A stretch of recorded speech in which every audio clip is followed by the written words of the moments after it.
You know, there's a lot of advice out there on YouTube. So today we're going to process through some of the dumbest advice ever given by successful people.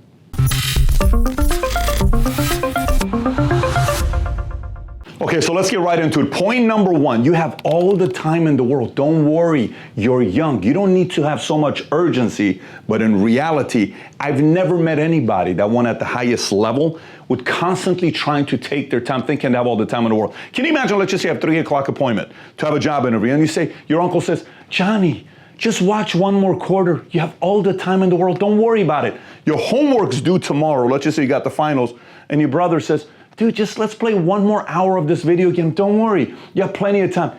The whole idea of you have all the time in the world tends to get everybody else to get calmer. And what I've found that when people say things like that to me, they're the ones that are the most urgent. They just want me to kind of slow down so I can't catch up to them. It's a very strange way of competitors trying to get you to slow down. Okay, point number two is going to confuse you because it's the complete opposite of point number one, which is what? You don't have any time. Let's go. You got to get going. You're getting older, which in reality, that's my message. I'm an urgent guy. I'm a guy that's like, let's go, let's go, let's go. But that message to a 45-year-old, 50-year-old who just went through a divorce, who may be sitting around thinking, this is it for me, life is over with, I can't do nothing about my life right now, that's also wrong, because for you, you have to realize that in your mid-40s or 50s, in today's time, we're living a long time. The whole purpose of urgency to me is, don't take your time to figure out whatever the solution may be to the current challenge you're facing. That's the issue. You may be 45 years old right now. You may be saying, but Pat, I feel like it is too late for me. What may be too late for you is the last 25 years, you always thought you have a lot of time in your life. Like, oh, I got plenty of time tonight. Now that you're 45, knowing you don't have a lot of time, you got 20 more years to 65. Maybe you got to kind of get going, but at the same time, don't get discouraged to think there's nothing I can do in my life right now because I'm 45 years old. You still have time. Point number three, which is sleep on it. Just take your time, sleep on it. Here's what I've learned with that advice. 80% of the time, fine, it works. The 20% of the time, if you sleep on it, here's what could happen to you. Let me kind of give you an example. Client's unhappy, okay? Let me just have him sleep on it. I'll call him tomorrow. While you were sleeping on it, another guy or gal called, got the business. The next day, they're never going to answer your phone calls ever again. So for me, I prefer the now mentality. I call the client and I say, Johnny, I heard you're upset. Tell me what happened that made you upset. Well, let me tell you what happened. 15 minutes, they go off at me. This happened, da-da-da-da-da-da-da-da. Great. I am so sorry about your experience. Tell me what I can do to make it good because I want to be able to keep your business. What can I do to make it good? Well, Patrick, here's what you could do. Great. If I can get that for you, can we move forward and let us earn your business again? But can we move forward doing business together? You know what, Patrick, the fact that you called me and you heard me out as upset as I was, I respect it so much because I was about to go to the other competitor side and I was about to change my business and go do with them. Literally, I'm on my way to their office. I can't tell you how many times I've been told that just because I called them right there, they told me I was about to leave you to somebody else or an issue, a problem. Say like, oh my gosh, you won't even believe what's going on in this office. Catastrophic what's going on in this office. Let me just sleep on it. I'll call them tomorrow. Then I call them that night. Hey, what's going on? Oh, Pat, you don't even know what just took place. What happened? So we just got robbed. There's a guy that's over here. This is what's going on. You got to be kidding me. No, not at all. Okay, have you called anybody? You know, let me call somebody else. This person comes in. Next thing you know, the issue gets resolved. If we would have waited, it would have cost me $100,000. If I tell you 50 times this has happened to me, I'd be giving you a small number. So the whole purpose of sleep on it, I get it. If you're about to make a big long-term decision, I think I'm done with my marriage. I'm going to get a divorce. Maybe you ought to sleep on it, right? I'm done with this thing. I'm going to go out there and send my letter of resignation. Maybe you ought to sleep on it. But some of the other stuff, do not sleep on it. Call right now, get that issue resolved right now before you lose that business or that opportunity. Dumb advice number 4. Listen, just keep trying. Don't worry about it. It's all right. Just keep trying. Eventually, it's going to work out for you. Wrong advice, because if I keep doing something the wrong way over and over and over again, I'm still going to get bad results.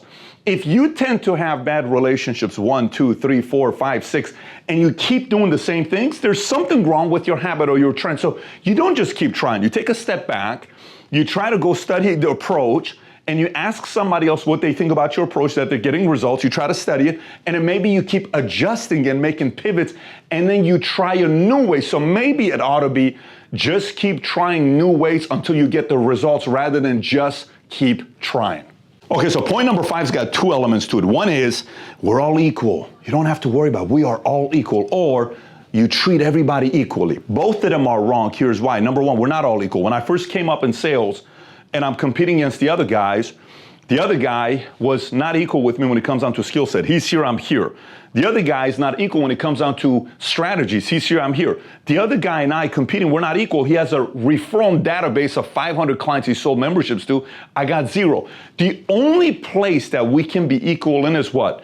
Work ethic. It's the only place. The only place we can be equal in is who's improving faster today. That's the only level playing field. Not expertise, not database, not market, not skill set. We are not equal in that area. Right now, here's the other part. In an environment where it's like we treat everybody here equally, that's not the right way to build a company. If I have somebody that has more expertise, paying bigger price, has been around longer, who knows the culture, that person's gonna have an upper hand over somebody that does not. By the way, if somebody comes in, let's just say this person has been around for 10 years, knows the culture more, has good skill set, but say we bring a C-suite executive that has been in the industry 3 times longer than this person, okay? Has led a team of 400 employees. Okay, in areas of leadership, this person is not going to be treated the same as this person. This person is going to get more recognition. In areas of expertise, in areas of the experience they bring to the industry, they win. But in areas of culture of the company, this one's ahead. When it comes to culture, this person can sit there and say, listen, here's how the company's culture is. This is what we do. This is what we do. Great. And that person can say, well, some of these things we need to kind of improve in, and some of these things I understand what the culture is, right? That's the concept of equal. No, not everybody is equal at a company, and you shouldn't be treating everybody equally in the company. Fairly, yes. Equally, no. Point number 6, just be positive. It's all going to work out. You know, life is just about positive. If you sit there and you think about positive thoughts, someone's going to knock on your door with $1 million sale and your life's going to change. If you think positive thoughts and sit around after you apply for 10 jobs, someone's going to call you and they're going to offer you the job because you're thinking positive. Now, here's what I'm going to tell you. I'm a big advocate of positive thinkers. There's something unique about working around somebody that's got positive vibes, positive energy versus a negative one. But I've met a lot of positive broke people because they don't have any skill sets they offer. You eventually have to bring value to an organization outside of just being positive. If you're positive and you know how to sell, your value is higher. If you're positive, you're a worker and you know how to sell. If you're positive, you have a specialized skill set to edit. You have a specialized skill set on how to code. You have a specialized skill set because you're positive and you have a skill set. Obviously, your market value goes higher. So by itself, positivity, you need a little bit more than that to invest in business. It's good to be a friend with someone that's positive, but the business world wants you to be positive and an expert to bring value to the table. Point number 7 is the whole concept of you need money to make money, right? Just think about the idea. You need money to make money. I've said this before. It's a form of a cop-out because if you say you need money to make money, is the only thing you can offer to the market is the money in your pocket, which the reality of it is, I have other things to offer to the market instead of money. I can offer my contacts. I can offer my expertise. I can offer my relationships. I can offer my work ethic. That I can also exchange for money. If I give you results to your company, I get money in exchange. Now, of course, eventually, you're gonna need money to invest into a company, all the other things you need to do to start a business. I totally get it. But as far as the saying goes, you need money to make money. There's many different ways people exchange for money, and most of it doesn't have to do with money. If a person goes to a company making $100,000, you're $50,000, you're $500,000, do they go in and say, you know what? Before I give you $200,000 of your salary, I need you to give me $100,000. Is that kind of what happens? Then what happens? They didn't give them money to get money, right? No, it's skills, time, effort, specialized skill set. That'll also get you the money. Then if you want to start your business, yes, you do need to kind of figure out a way to go raise money. Number 8 says, raise as much money as you can. Who cares? Give up that equity. Go raise it. If you can raise 10 million, do it. 50 million, do it. This concept may make sense in Silicon Valley because most people start with an idea, a team, so they say, okay, I want to go raise 50 million bucks. I get it. If for anybody else that's running a regular business that's maybe not in the tech world, you don't necessarily have to go try to raise as much money as possible. Here's why.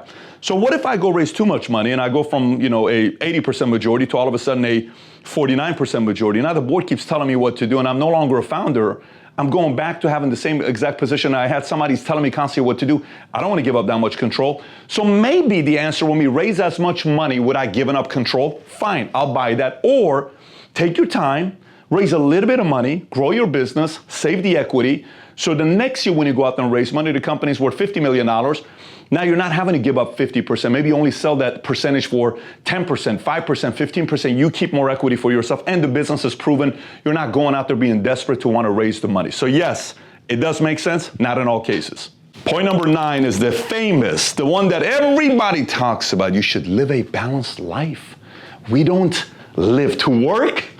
We work to live, right? Hey, this whole thing is about enjoying your life. Fine, I'm with it. I don't know a lot of people that enjoy having fun in life as much as I do. When I qualified for company trips, when I would go all over the world, there's only one place you would find me. I'm not the guy that stayed at the hotel. I'm jumping off a cliff. I'm out there swimming with sharks. I'm out there swimming with dolphins. I'm trying something new because I want to live my life. That's what I do. One time we went to an event in Hawaii, and we have 100-something people there.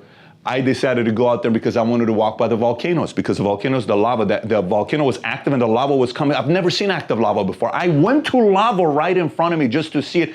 It was crazy, but I loved it. So I like to live my life. However, this whole balanced life thing, if you ever want to do anything big in your life, there's going to be phases in your life where it makes 0 sense. If you're in sports and you're running for a championship, you don't have a balanced life. If you're making a massive movie that could potentially win an Oscar or an Academy, you're not living a balanced life.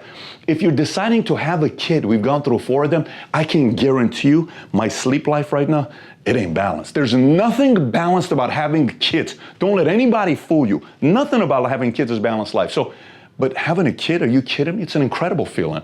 When my kids run up to me, priceless.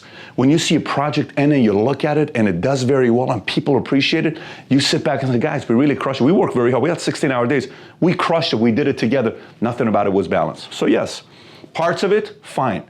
But if you want to do something that you're proud of, that for the rest of your life you can talk about and laugh about and think about and reminisce about, life's going to be unbalanced during those times. Point number 10, you've heard this one before, the whole, just be yourself. Why are you trying to please other people? Just be yourself and everything's going to work itself out. Okay, let's break this one down. When you're at the house, no one's around. When you're just being yourself on the couch, how are you sitting? Where are your hands? What are you eating? What do your clothes look like? What do you look like in your room when you're just being yourself? Can you imagine if you went to a job interview just being yourself? Actually think about that, right? I dress like this today because now I've had success in my life. But when I first started working at Morgan Stanley Deanwood as a 21, 22-year-old, going knocking on doors of people with money to try to earn their business, this look doesn't work. It just doesn't work. I had to be suited up, I had to wear a nice suit with a nice tie and be presentable and go speak to them and carry myself in a certain way that maybe I wouldn't carry myself around my friends while we're playing billiards.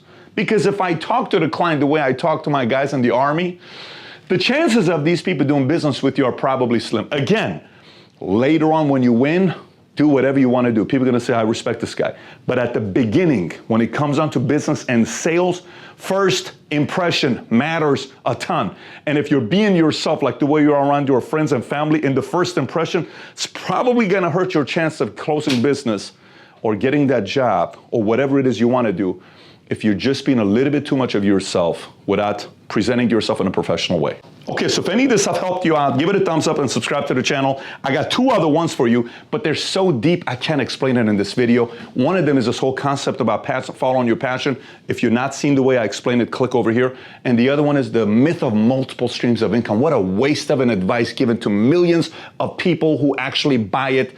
If you've not seen it, click over here to watch it. Take care, everybody. Bye-bye.